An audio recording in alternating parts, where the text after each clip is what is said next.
Welcome back to the COS Business Podcast, the number one podcast in Colorado Springs. Today, our highlighted sponsor is Exponential Impact, none other than the place we're sitting at right now. It's a great spot. It's a great spot. Well, today we have a very special guest. His third time on the show. First time I get to interview him with Andrew, so this is going to be great for both of us for sure. We have Frank Sinclair with Dream Again LLC and the Be Encouraged show. So kind of a double header. How you doing, brother? I'm good. You guys inviting me on. It's a great day. Yeah, Being here with you all. Yeah. I think we have to make it a thing that Lisa has to come on for next one too, because we miss Lisa too, and she's done such great things. You guys are doing such great things in the community. Like, we've been watching from afar, supporting, liking, commenting on different things from you guys. It's super cool seeing everybody do their thing and starting to merge in our hometown. It's so great, man. So I just want to give you your kudos for that. Well, thank you.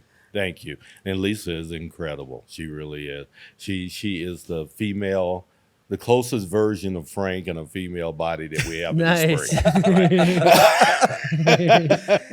Yeah. Well, tell us a little bit about the Be Encouraged show, because I know we haven't brought up too much on this show in the past, but I know that's something that's been a new revision in what you're doing and a lot of the ventures you're doing. By the way, you do a lot of different ventures in the Springs, but this is something that I think is very special that you guys get to interview folks. And tell us a little bit more about that. Well, I had done for 3 years, I had done the Be Encouraged show with Frank Sinclair, a radio show. So it was on a couple of radio stations here in the city. And about a year and a half ago, I invited Lisa Sennett on to interview her along with 3 other guests, because we do it panel style, 3 to 4 people a week. And there was such just a symmetry of the way that we came together. We could tell that our hearts beat the same along those lines. And our producer was like, wow, you guys do really well together. Would you consider doing a show together? And we said yes. And that was the beginning a year and a half ago of the Be Encouraged show with Frank and Lisa. Oh, that's awesome. So how has it changed then since bringing on Lisa and making a whole new thing? I was looking at your guys' Facebook. I saw like the initial inception of the show. How much has it changed since she's come on board? Well, we've brought on people behind the scenes to help. We got a great VA, virtual assistant staff that helps us with scheduling and all of those things. In front of the camera, we have a great camera people and technical people. Josh Aguirre, give him a shout out, that does great work for us in producing our show every week. It's 2 hours every Monday. From 11 to 12 and 12 to 1, 2 different shows, 2 hours, and we have 8 guests. We've had over 370 guests in the year and a half that we've had our show. Nice. So you've been putting in some work. Huh? We got to get to work, man.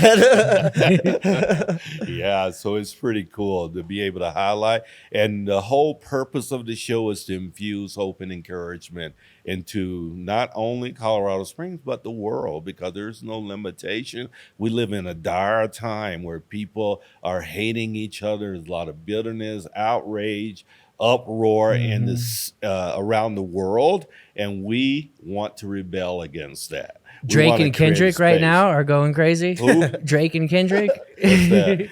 It's rap beef right now, 2024 rap beef. Oh, okay. Yeah. Well, right on. Thank you for sharing that. Well, people are fighting right now, like you're Haven't saying. there always been rap beefs? There's not been a good one in a long time. Okay. So. Oh, you're saying a good one. Yeah. I'm digging the beef. Is that what you're saying? No, I'm actually not digging it. But what I was trying to add to what you were saying is there's a lot of things going on in the world, where people are fighting and stuff like that. Wars. All the way down to a comical note of Drake and Kendrick. Yeah. I don't even know who those Exactly. I know who Drake is, but I don't know who the Kendrick other- Lamar. Yeah. Oh, Kendrick Lamar. Okay. He's just a tiny rapper. Yeah. Not just kidding. And they're beefing. Yeah, they're beefing. Yeah, I hope we don't go back to the day when they were killing each other. That's the thing. Yeah. I just seen another rapper post that one of Drake's security guards got shot like a few hours ago or something like that. My. So it's like, oh no. So I don't know. Yeah. Wow. I meant it in a comical way to add to what you were saying. Yeah, well, getting shot ain't too comical. Yeah, exactly. I just remembered that aspect of it. You remember that part, right? Well, it just happened recently, so I was like, I forgot about it. It's actually it could get serious, but I try to not worry about all that, stuff. But that's one of the reasons that our show is so important. We're trying to find people that align with the message of positivity and are really committed to spreading that message. May I even use the 4-letter word, love.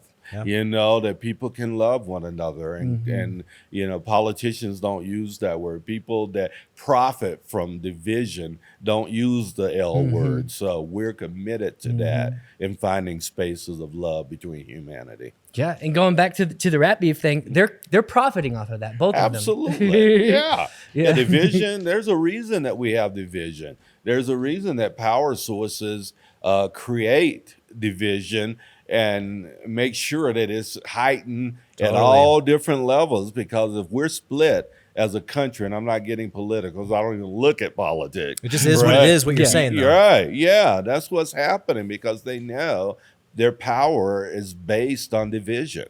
If we unified, none of the people that we have now would be in power. So it's a power play. And we divide and conquer for our enemies to see that, right? Yeah. We'd like to take a quick moment and thank our sponsors. Redefine Mortgages. Redefine the home buying experience with Redefine Mortgages. Custom solutions, transparent advice, and even seamless process.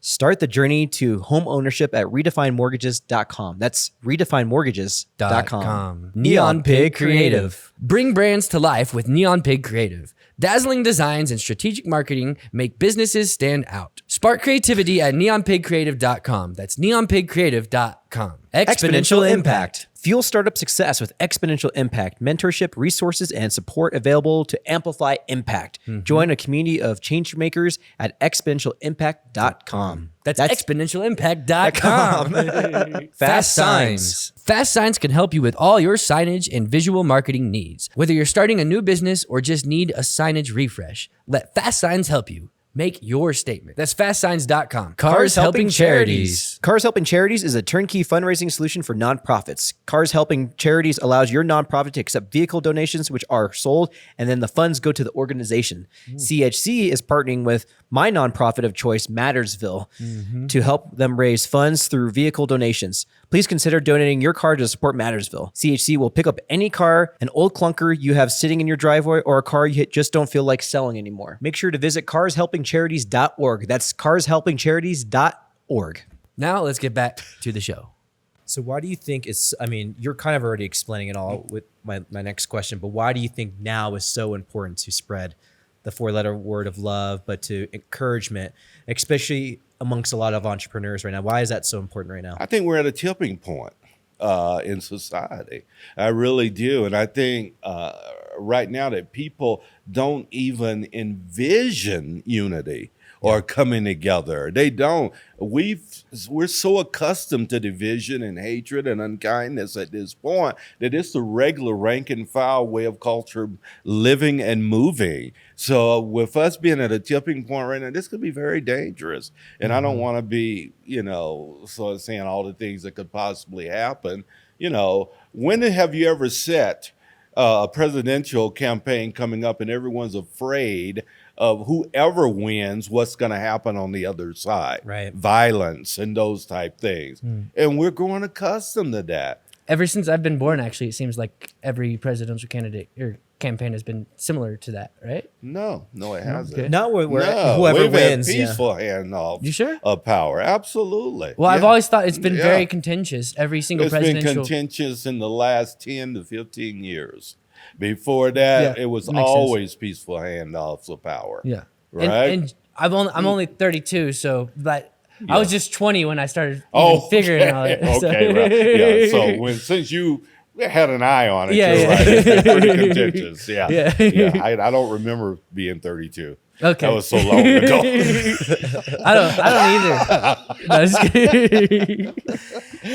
kidding. That is a really good point, and it's so good to have a lighthouse like you and so many other people who are emerging in our community who are kind of swimming upstream, it seems like nowadays, when everybody else wants to look at all the negative, all the diversion, all the different things that oh, you're a Trumper, or oh, you're a Biden, whatever they call right. all the folks who follow Biden. It's just so interesting when you pull away and look at a 50,000 foot view of like what's going on down here. Like, what are we doing? Yeah. What, like, seriously, what are we doing? Like, if we were to play the perfect hand into our enemies, and we do have enemies as a country, if we were to play into that hand, this is exactly what they would want us to do. Well, we are playing into their hands. I mean, and I don't understand that people in power can't see that. Either they see that or there's some devious motive underneath that's creating this, because we are playing. And these people are superpowers, and they're sitting back watching the implosion of our country. Right. Yeah. And it's very challenging. And like you said, it happens from top to bottom. So like the business community, we have to stand united as a business community, especially in a town that's very spread out like ours and traditionally very pocketed. You've been here for 41 years, like you said, traditionally very spread out, very pocketed city. It's a little bit harder to actually come together, but we need to. And I think what you're saying is so important, especially for our community, because we have very powerful little pockets. Yes. We got to bring our leaders together here locally. So talk a little bit more about that and like what that looks like. You've talked to so many business owners in the Springs and abroad. But what does that look like for our climate in our town? Well, I think we're positioned, we've been on 57 different lists for positive business environments in Colorado Springs, including the #1 city in America for female entrepreneurs. Last year, we were also the most desired place to live in America. Been on that list consistently. So even though we are pocketed, as you expressed, I think that there's an overwhelming desire to see people succeed here. Agreed. There's not a big time competitive spirit. There's a collaborative spirit here that people want to see. We want to see this podcast explode and get bigger and have more influence and do the great things that it can do from this space. And I think most of the small business people in our region agree with that. That's a great point. And I think that it's good to see these emerging different types of things like your show, our show. Yes. And like, as long as we remain locked in with the vision together that, a rising tide raises all boats. All boats. We are going to be some really good leaders in the next X amount of years as things really start to build up in our community. So I love that you say that. And like for Andrew, that's one of the first things we said was like, this kid, one, he put massive action into when he moved into this town. I love this spirit. Yeah. He got connected. Mr. Encourager over here, help encourage me. Right. But he became someone very quickly in this town. And he had the encouragement, not only from you, but like from so many people so quickly.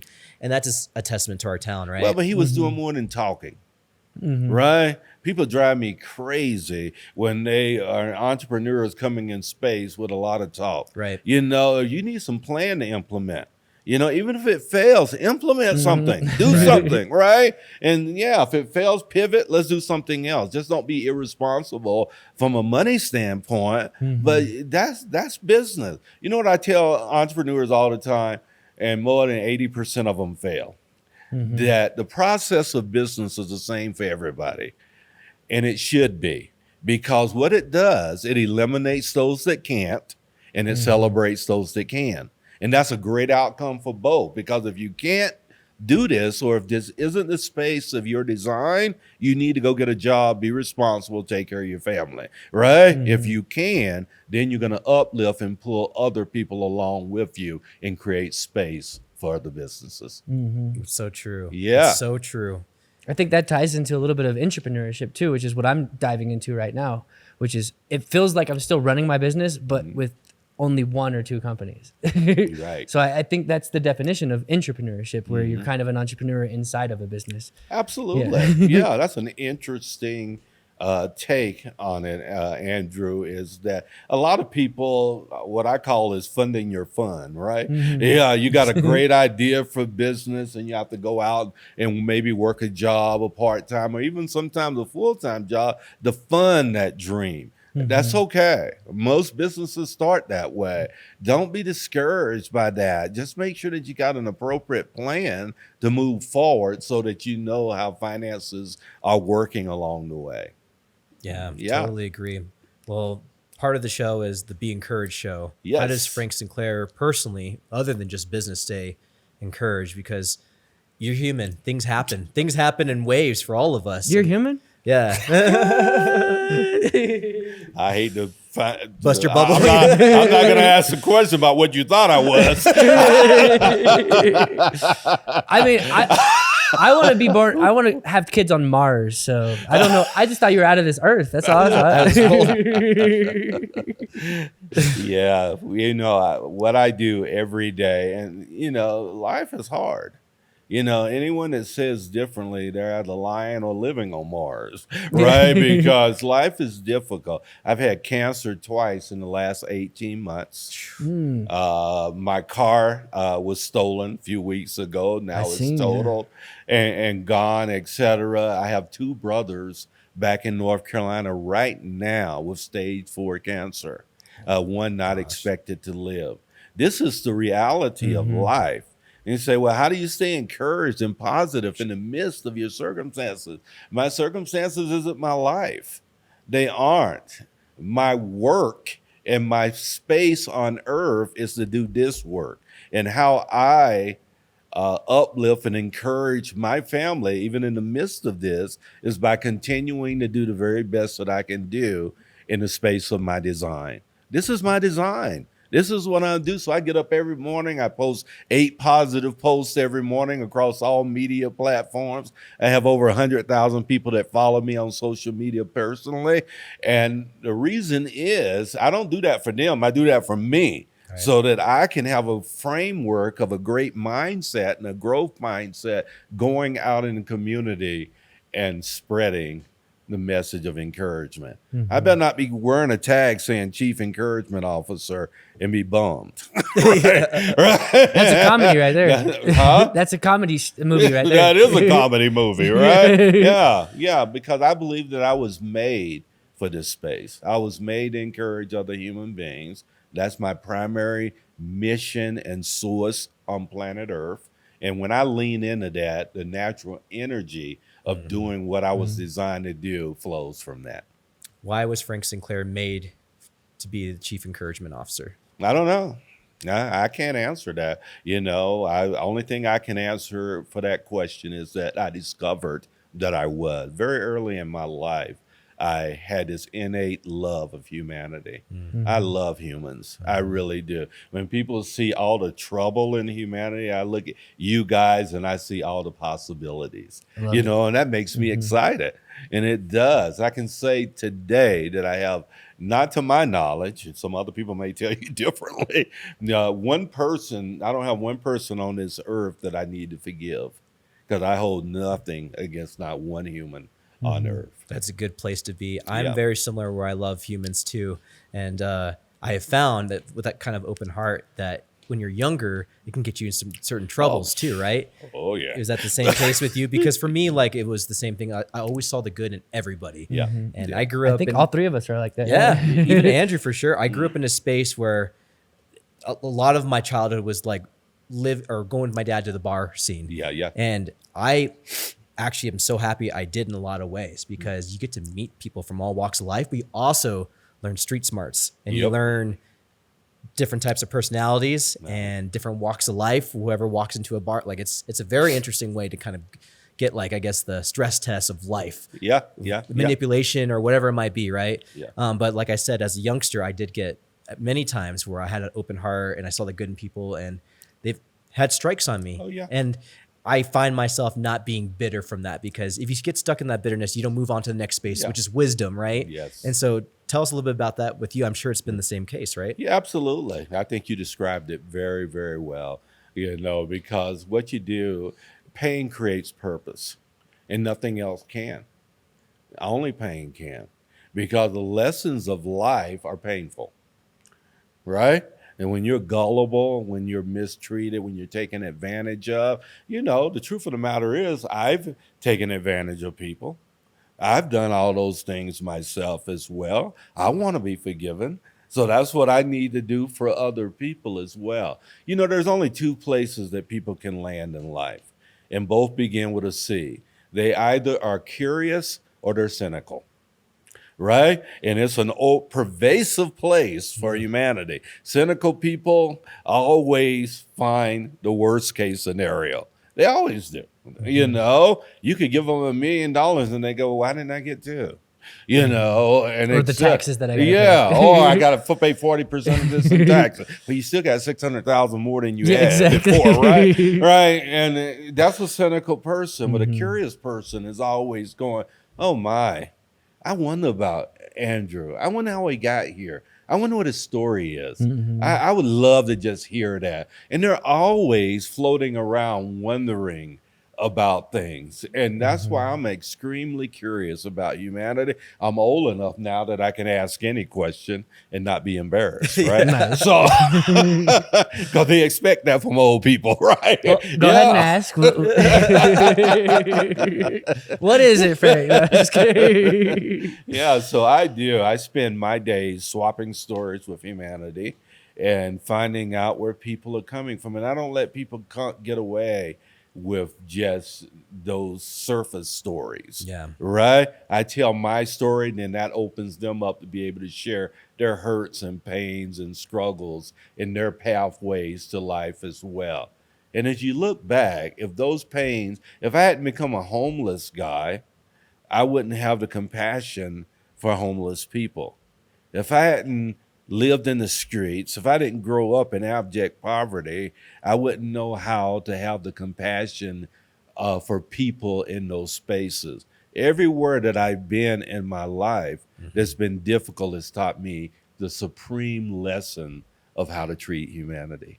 We're going to take a quick break and thank our sponsors. Pinnacle Advanced Primary Care. Skip the healthcare hassle with Pinnacle Advanced Primary Care. Direct primary care for a simple monthly fee, putting health first. No insurance needed. Experience personalized care that's as unique as every individual. Visit pinnacleapc.com to learn more. That's pinnacleapc.com. Franchise Succeed. Grow any business with Franchise Succeed. From development to expansion, turning small businesses into national brands through franchising. Start scaling up with a free consultation at franchisesucceed.com today. That's franchisesucceed.com. Planet Duct. Breathe easier with Planet Duct, Colorado Springs' premier air duct cleaning service. Powerful vacuum trucks rid homes of allergens and dust. Clear the air by visiting planetduct.com. That's planetduct.com. Epic Eyewear. Elevate style with Epic Eyewear. Innovative designs meet unmatched quality, ensuring a great look and better vision. Discover your next pair of shades at epiceyewear.com. That's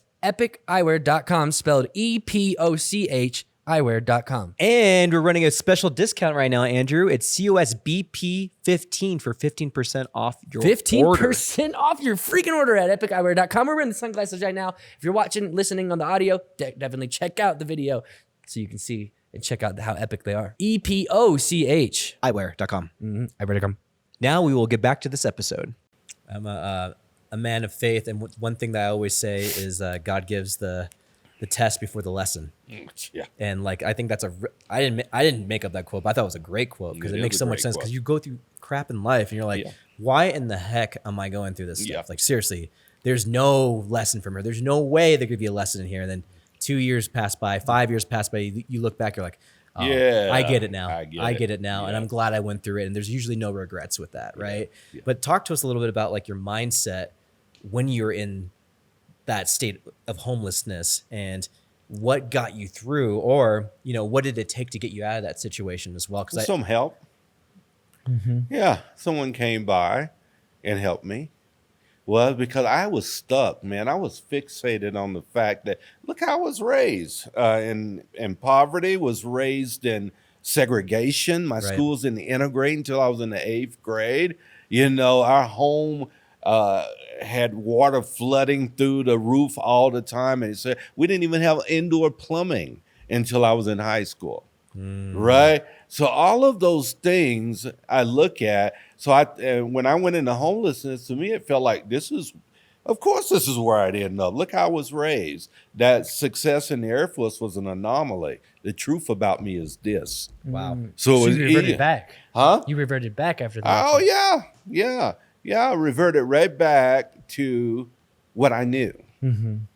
Yeah. So integrating into homelessness was not a problem for me. Yeah. 6 months I stood and I was a leader in the homeless community and stuff, you know, because wherever I go, I lead. Right. So by not a problem, you meant it was normal. It felt normal? It felt normal. Okay. Yeah. I integrated easily. You know, I really did. I thought, wow, once I found out the ropes and found out what people do, back then it was much less dangerous than it is today as well.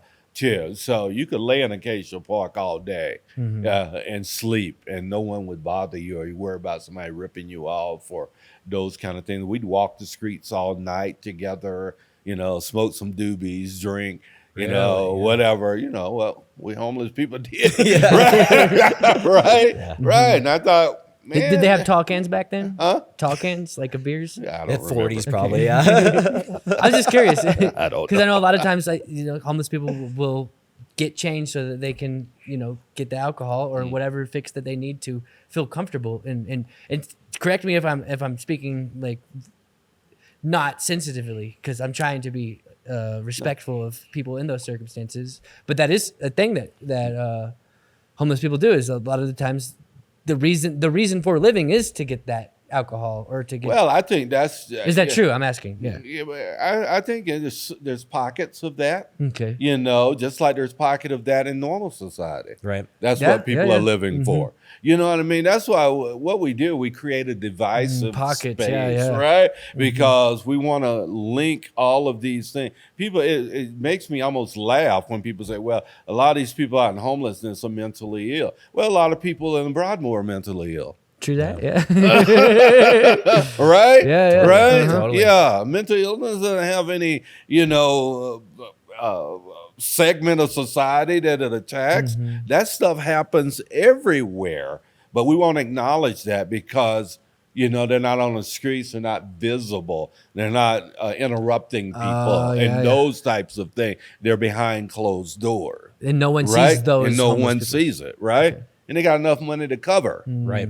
My mom went through that actually. At a mine period. too. Mine too. And I was living with a friend at that time, and she was going through, having to, she wasn't a person on the street though that we would typically attribute to homeless people. Yeah. Well, this is how the guy that rescued me, because he said, you know what, you don't look like a typical homeless dude. Tell me your story. Okay. And when I told him my story, he took me home with him, and it totally changed my life. Wow. Yeah. So I feel extremely blessed that someone would give me that opportunity, and it just totally changed my life, because you have to sometimes look beyond the obvious. The obvious may be, here's a homeless person, but what's behind that? They didn't come out of the womb and say, you know what, my whole sole purpose in life is to be homeless when I grow up. Right? So who does that? Nobody. There's a backstory. There are stories. And one thing that really kind of perturbs me a little bit, I know this is kind of like a soapbox, but No, this is good. This is good stuff. Is right here. that It's a podcast, not a soapbox. That's scary. that people don't engage the homeless community itself when they talk about the issues of homelessness. There are people, there was two guys that had PhDs when I was homeless that slept beside me. They just simply didn't want to participate in what culture said they needed to be. Hold on. Say that sentence again. What they had PhDs. But people don't do what? They didn't want to participate in what culture said they're supposed to be. So they checked out. They said, I'm just live this way. Yeah. I'm not going to live up to society's expectations. And they checked out. And for them, they were probably, that's what they wanted to do. Absolutely, it's what they wanted to do. I would say the overwhelming percentage of homeless people want to do that because there's so many different avenues out. This city is one of the best cities in America that addresses social concerns for human beings. It was very easy for me to get something once I decided to come out. Yeah, the decidings of the factor. Absolutely. That's incredible. Look how many help wanted signs are on businesses around, right? Hiring You now. don't see the homeless people running to those stores applying. No, because it's a lifestyle. Yeah. It's a lifestyle. And some of it has nothing to do with mental illness. It just simply has to do with people making a choice that this is how they prefer to live. Yeah. Well, so often not like us as human beings, we like to like look at life in generalities. Absolutely. And like homeless people, this is why they're there. Yeah. This rich person's there because they got lucky or whatever it might be right here. And like from you, you're so interesting to talk to because you adjust and open up the aperture of like what actually can be behind any situation or any perspective. And it's so, again, this is why I know that you are born to do what you do and peel the layers back in people, because I mean, you just did it in that specific hardship in life, being homeless. It makes people think like, holy cow, you know, you're right. There's grays to everything. There's nothing that's black and white, you know? No. Humans are too complicated to be black and white. Yeah. There's too much complexity in humanity. You know, you had nothing. Andrew didn't have anything to do with whom he was born to, where he was born. And a lot of the environmental issues or things that happen in his life coming up, you either. Yeah. You know, it was what it was, right? Yeah, but there's a purpose. If we do peel back the layers and say, you know what, that was painful, but what was the lesson learned? How was it propelling me forward into my destiny and my purpose? Without all of that, there would be none of this. There wouldn't be. So that created this. So why would I bemoan the fact that I've gone through stuff and that I'll continue to go through stuff until I die? That's the human experience. So we need to be okay with that. I love it. And I think it's so important. And I think this is definitely going to be my next question, because we're going to a really good place here of how does one acquire the tools in their toolbox to have that subconsciously come out of them when they're going through the pain, when it feels like everything is closing in on them and they nothing inside them. There's not even an ounce of them that can feel like, I can't derive any positivity of this. So what can one do, you know, before they get to those situations, so they're prepared to fall back on, you know, these tools and these qualities that you are spreading to so many folks in our community? I think there's three things. Number one, before you get to this place, you have to vow to yourself that you're going to take 100% responsibility for your life. Everything that happens, there's going to be no finger pointing.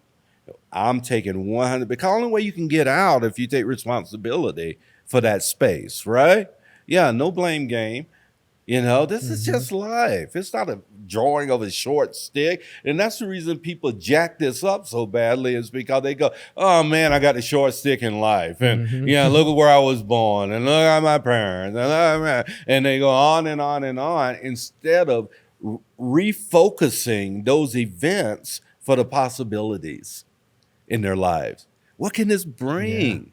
Yeah. Almost everyone that rises have been low. If you don't know low, how are you going to know high, right? Yeah, that's the number one thing. Number two, you have to have a cadre of humans around you. You have to. Nobody can do this crap alone. It's hard with people, right? Yeah, but you have to have trusted people. And if you're not honest enough to have someone that you can lay it on the line with and say, you know what, I jacked up. I messed it up. Yeah, I have 5-6 people in my life that way that I can go to, because I know that they're just going to understand and help me through that process and be able to guide me, right? So don't try to do it alone. Don't do it alone. Please don't do it. If you do it alone, at some point you're not going to make it. Yeah, it's true. You can't make it without other people. The long game is a game of humanity together. That's why there's a lot of us. Why nobody's an island, right? Self-made, all this other phraseology that we use that's just ridiculous in my view, right? So those two things: take absolute responsibility for your own life. Don't do it alone, and have a exercise in your life that centers you. Yeah, whether it be meditation, other things. There's so many different modalities today that can help us center ourselves and get out of our own heads. The last place I want to be is here. You know why? Because all 67 years, I built up a lot of things that can derail me, right? Right. So I'm not going to stay in my own head. And the only way I can do that is by those exercises, taking responsibility, having great people in my life, and have exercise where I can center myself. And that's every single day, right? Every single day. What does center yourself mean? Center myself means that just like if you're meditating, you have or you have a gratefulness list that you can go to every day and say, you know, I'm grateful for this. What we do is we put levels of gratefulness, right? Well, you know, I made 20 grand a day, so I'm grateful, right? Or you know what, I still have food on my table today, so I'm grateful. I'm just as grateful. So write down those things, and people don't write anymore, right? They don't. Even if you got a app in your phone or something, make a gratefulness list and make sure that you have at least 10 things on there that you can say, be grateful for every day and review. You got to. You are in control of this. But most of the times we allow our minds to be in control of us. And your mind's never going, you know what, Andrew? You're just awesome. You're so incredible. You're so amazing. Unless I intentionally focus that. Exactly. Right? Most of the time your mind's saying, you suck. Yeah, remember you did this wrong? Right? You did that pretty good, but you know, Joe down the street did it better, or stuff. That's what those are the mind. That's what the mind goes to naturally. There's 1,000 different variations. Absolutely. So I don't allow my mind to have control of me because I got too much negativity stored up there, and it can control me fairly easy. Right? That's so good to know, because there's so many people who see you as such a beacon of light. They don't even know that those things still in your head, meaning that everybody under the sun has to go through these same types of exercises, right? Yes. Yeah. Life is tough. I can't, you know, I have a mission. I have a purpose in life, and it's up to me whether that's going to be fulfilled or not somebody else. It's totally up to me. So I have to find ways to work through the things that have derailed me in the past. Totally. There's something special that happens when you find alignment with your purpose in life. It's like a whole new like beam, and once you get in line with that beam, it's just like fire, and it just like it's almost like another sense, like a sixth sense of something's happening, right? And it's like it's a burning feeling inside of you, and it just gets you going, and it makes you emotional, and sometimes it can make you sad, but it's like all these emotions bundled up into one. But nonetheless, it's like, this is what I'm made for, and it's like it transcends like anything you've experienced in life, unless you're a person of religion or whatever it might be, you know, other things, of course. But like, I know what you're talking about. It does transcend anything else in life, because, you know, if you were created for a purpose, and until you find that, you know, no one's energized to do things they weren't designed to do. Right. You know, and the majority of humanity is walking around operating on less than 50% of the energy that's available to them, because they're doing crap they weren't designed to do. Probably 10%. Shoot. Yeah, right? Yeah, and they're going to work every day, you know, and that's why money can never be the thing, because exactly, you know, right? I'm learning that. Yeah, I'm learning that. It's hard. Every time I tell people, I say, find your why. And immediately they go to little Johnny or little Susie, right? This is my why, and they'll show me a picture. But what if Johnny and Susie die? You gonna tell me your why is over? A human can't be your why. Money can't be your why. It's a much deeper, ingrained purpose for you to create a real why in your life. Something that drives you and motivates you and energizes you every day. You know, after I had thyroid surgery for cancer, you know, I was back out next week doing my thing, right? Yeah, because you were doing it in the hospital, right? Why? Because I'm energized to do what I was designed to do. Yeah, I'm gonna do that because I feel negative. I feel less than when I'm not doing my purpose. I feel like I'm cheating humanity by not doing the thing of my design.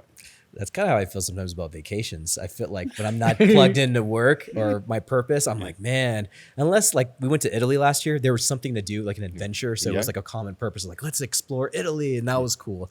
But every other vacation I've ever been on where it's on a beach, I'm like, I don't want to sit on a beach and do nothing. Either. Yeah. I can do about a week. Yeah. And then I got to go home. You know what I mean? Get back to my thing. Right? I'm probably like a day or two. Yeah. Right? Because you know it. And you're only 32 years old and you know what you were put on earth to do. Yeah. And and some people, you say some stuff sometimes. You know what? When you say, I want to go to Mars, most people roll their eyes or go, Don't ever let anyone diminish your vision. I used to roll my eyes at it too. I used it a lot of the times as a metaphor because I think it's one of the best metaphors for even what we're talking about right now. Because you can't blow up. You could blow up Mars, but it's there. You know, it's there, and it's gonna always be there. And like it's a destination, but it's also I feel like it's in my like genes, in my soul, like to explore. Like if this was back like a few hundred years ago, I would be on a ship. Traveling the ocean. Absolutely. So it's like I feel like it's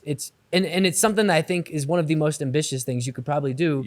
Is trying to go there. So it's for a long time it was just a metaphor for me, like kind of like, and it was not just a metaphor. I did kind of like in my heart I wanted to do it, but it was like as the decade progressed, like the technology is getting there more, everything's getting there more, like seeing everything and realizing like, as a growing human about how we make our realities is like learning all those aspects. I was like, this is 100% in my grasp, So why not?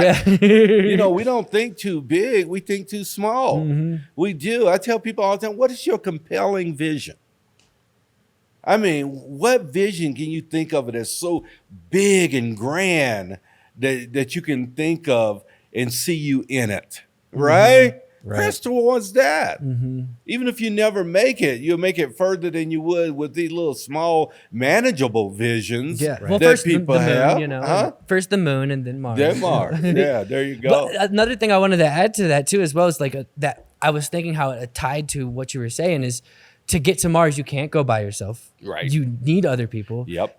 It's not it can't be a monetary thing because you're not going to you might make money, but I mean like it can't be the goal though. Like to want to go to Mars, it has to be way beyond that. So like I think it checks all those things, and as a metaphor, it's beautiful, but it's actually my real goal in life too. Which is cool. Yeah. Why not? I think so too. Well, why not? Why not think about it? Yeah, people. They're gonna need cooks. They're gonna need videographers. And don't limit yourself. You may be an astronaut. You may be one of those. You may be flying the ship. Who knows? I want to build it at least. Yeah. Who knows what can happen? Some people. We look at these people that make a lot of money, and they go, they're billionaires. Look at Elon Musk. I admire Musk, but I admire his drive. I don't admire his bank account. Right? I do. There's things to be taught, and I'm willing to learn from a man that has that type of drive, right? 100%. Which is so incredible to me, because one of the things about being an American, and there's a lot of great things about being American, so I want to make sure that's clear.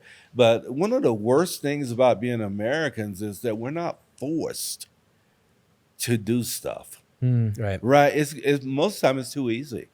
It's too easy to eat. It's too easy to get stuff and etc. And I know I'm diminishing someone by saying that because it's not that way for everyone. Right. But I mean, generally speaking, it's pretty easy life. It's pretty chill. Yeah. You feel pretty secure being in a powerful nation that has nuclear bombs that can defend itself. Right. All of these things that really doesn't create the pressure to do things. This is why we see immigrants come over and kick so much butt, because they've had so much struggle, right? Musk is an immigrant. Yeah. South African. Right? Exactly. Yes. Yeah. When I was in Italy, speaking back to Italy, you can spot an American from a mile away just based off of They were freaking out about no AC. They were freaking out about the bathrooms. They were freaking out how long the food took or how long the waiter would come back with a check, and then they couldn't get to their next thing. You can spot them from a mile away. And I'm like, this is just Italy. This is not a third world. This is a very wealthy country, okay? Like, this is nothing in comparison to a third world country where there's actual real utility issues and infrastructure and all those different things. And again, the meltdown starts just off the basic things that we come to expect with everything that we do as Americans. Creature comforts, man. You know what I mean? If I got a queen, I need a king. Yeah. You know what I mean? And et cetera. And I used to really, that used to bother me badly. But it's the same thing. We can't help where we were born. That's the pervasive culture, you know, and you're going to say if it doesn't influence you, you're a liar. You're a liar. Of course it influences us, right? So it's hard to get around it, and it's a blessing in some ways. In some ways, it's an incredible curse. I had an agency I worked at, marketing agency back in the day. But the one thing that I did love is that they knew they were the best. They got the best tools. We had the best partners, Facebook, Google, direct partners. Everything was given to us as far as all the tools.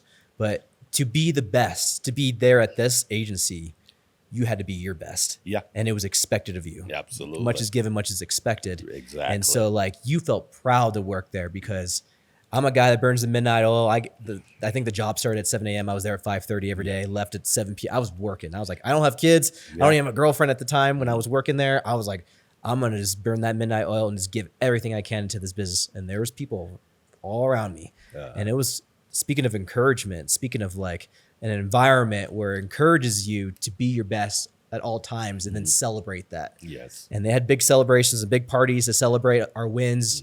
And most of the time, we never even hit our monthly goals because they were so out there, outrageous, so crazy.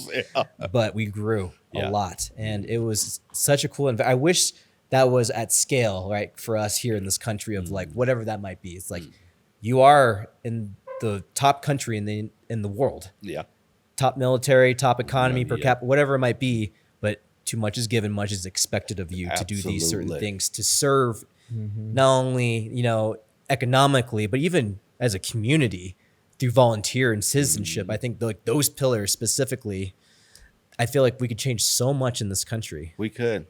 Yeah. And what we've become is government dependent. Yeah. And that's why the government manipulates us. Right. Right. Yeah. So that was never the purpose of a constitutional government is for us to rely on the government. You know what I mean? Say, oh, we're getting money from the government. Government don't make any money. How can we be getting something from someone? When's the last time government produced any GMP? I mean, they don't produce anything. That's our money. And if we started framing it that way, things would start to change. But we let them frame the conversation. Yeah, they're spending your money. They're not spending their money. They don't have any money. Technically, we're their boss, right? Absolutely.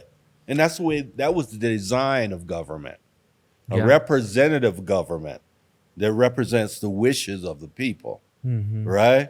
And we're so far away from that now because of the power grabs and the thing. That's why I hadn't watched network news in over 4.5 years. Yeah, I don't watch it ever. My whole adult life, actually. Really good for you. Yeah. Because how can you keep it seeps its way into other avenues, Well, these mega computers in your hand, in your pocket, So you get some things we need to be informed on, but we can't even trust that the things we're informed on are true, right? Because they tell us what they want us to know, not what we need to know. The thing that keeps us divided and apart from one another. So I've been recently studying a lot about communism and capitalism and all that stuff, and a lot of this stuff kind of goes with that. We were designed as a capitalist, like, at least before capitalism was really a big thing, before the Industrial Revolution. Like capitalism, we just went with that route because we saw what happened with the socialism stuff and the communism stuff. But I think there's a good dose of having a balance of both, like socialism, which is what we have, which is government help. But like the reason why we become independent is like it's the opposite almost what you were was saying was like one of the tragedies is that we have everything given to us and like we don't have any drive to do anything. And what's crazy is capitalism is supposed to drive that. You know? But then we've been kind of leaning too more toward the socialism stuff. So now we're in like, maybe we need to lean more to the capitalism, but some people are saying we're in late stage capitalism. So it's like, there's like, and I don't like the term late stage capitalism. It's like saying it's like a cancer or something. Stage 4 capitalism. Yeah, exactly. I don't like the framing of that. I've always hated this. I'm a big person on words, and I like how they mean something. They do mean something, exactly. Right. So when someone says late stage capitalism, they're meaning that it's a disease. Yeah. And it's not. It's actually, there's a balance, I think, that we have to have. I think socialism has its role and it's important, but I think capitalism is also very important. And I'm learning all this stuff recently. I didn't become interested in political science at all until about a month ago. Like, I've been really getting into it. But you get people my age, we have no room or space for socialism. Yeah, exactly. But we have socialism. We do. We do. Yeah, it's crept in.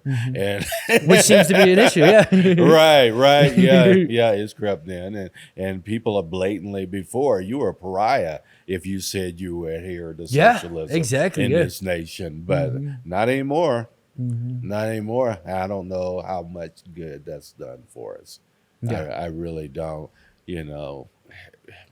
We could go all day on that, but Yeah, because China didn't even start making money until they started incorporating capitalistic tendencies. Absolutely. They were broke, a broke country. And now they're a like wealthy country. Like neck and wealthier neck with us. Than us, Yeah. Because of capitalism, although they call themselves communists, but because of capitalism. But they still, the way they control their people, and et cetera, is still communism. And I was just reading recently where what we went through in 2020 with COVID is equivalent to the same thing that brutal regimes use to manage their people. I believe it. The isolation, all of the things. And you think we're coming out of that thing. We're not the same people after COVID. Yeah. Right? We're not. The whole world. Yeah. The whole world, right? But America, and generally speaking, we isolate ourselves more. It's become common and accepted to isolate yourself and not to be as involved and those types of things in other people's lives, and all the stuff that's happened has really flipped a script on this country mentally. That's causing, in my view, some very, very difficult isolation and those things in our country. I must have been ahead of the curve because I was doing that before COVID, so I'm a cool kid. Yeah, my wife would probably agree with you. So was she. She's introverted. Yeah, you're extroverted, very extroverted. Yeah, oh, that's a fun. Yeah, we balance ourselves very well because my wife is so incredibly supportive of what I do and et cetera, and she never tries to hold me back from being me. Too. It's an amazing thing. Yeah, and I never try to hold her back from being her. That's awesome. Right. Well, she could be the observer and give the feedback. Absolutely, and she does. I try to frame it in a great way. Drop a comment down below. She's a great woman. I appreciate her. Michelle's her name? Yes. Yeah. Drop a comment, Michelle. Shout out to Michelle. We did our point. Gave her a shout out, most definitely. Yeah. We don't have too much time, but I wanted to talk a little bit more about your lasting legacy, and that can mean so many different things for a person like you. But obviously, seeing your children do just amazing things, which I'm sure makes you so proud. I heard a saying the other day. It's like having your children do great things is a very proud moment, but having your grandkids do amazing things is even better because it shows that you were a great leader because you could duplicate yourself out into those qualities, and your kids teach their kids something very special. So it's even more exponential. But I just wanted to get your feedback on legacy and your kids. I feel like they definitely need a shout out, and they definitely need to come on the show because we'd love to interview them as well. I would love to have them. We did a legacy and leadership conference here several years ago where all three of my kids and I were on stage with my ex-wife as well. Yeah, their mom, and it was a great time. But Randy's my oldest. He's 41. He owns Elite Roofing.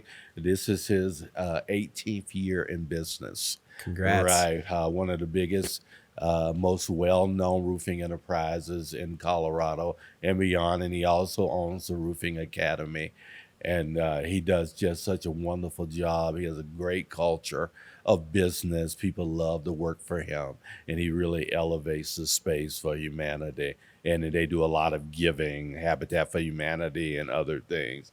My youngest daughter, Brianna, is the CEO of that enterprise, and she top 40 under 40 in Denver, top 25 women to watch in business as well, and has really just done a great job of leading that enterprise. Lives in Florida now, so leads it from a distance and comes back every month for work that she does there, and also has an incredible heart for giving to the community.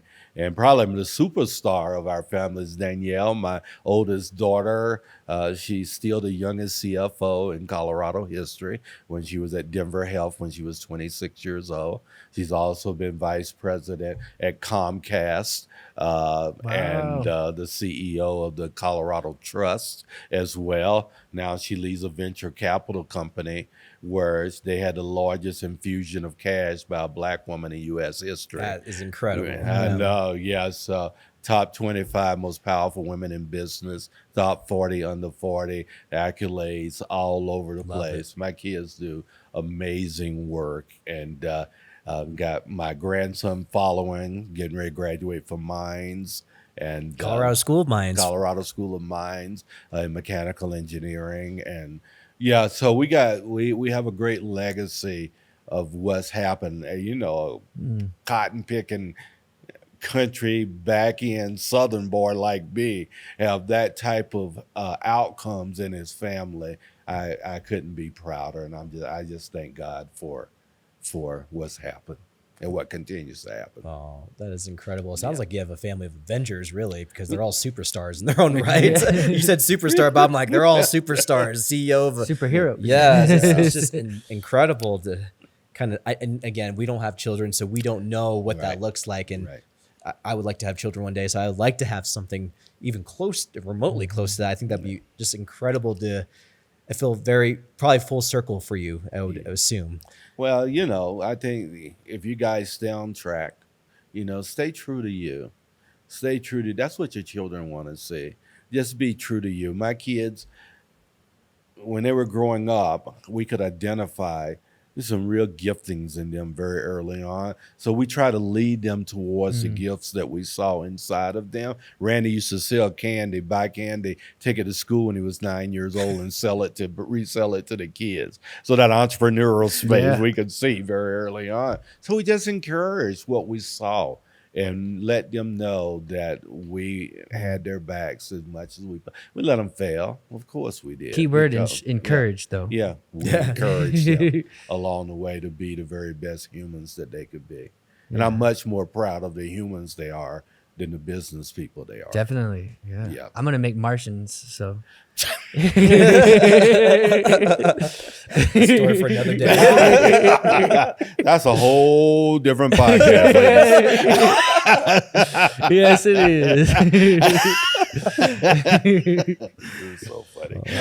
I love it, man. Well, I have one last question before I throw it up to Andrew to close everything. But we haven't asked this question in a couple episodes, but I think this is very important for someone like you. Is what would Frank now tell Frank sleeping under a bush at Acacia Park, knowing what the future holds for him? What would you whisper in his ear to encourage him?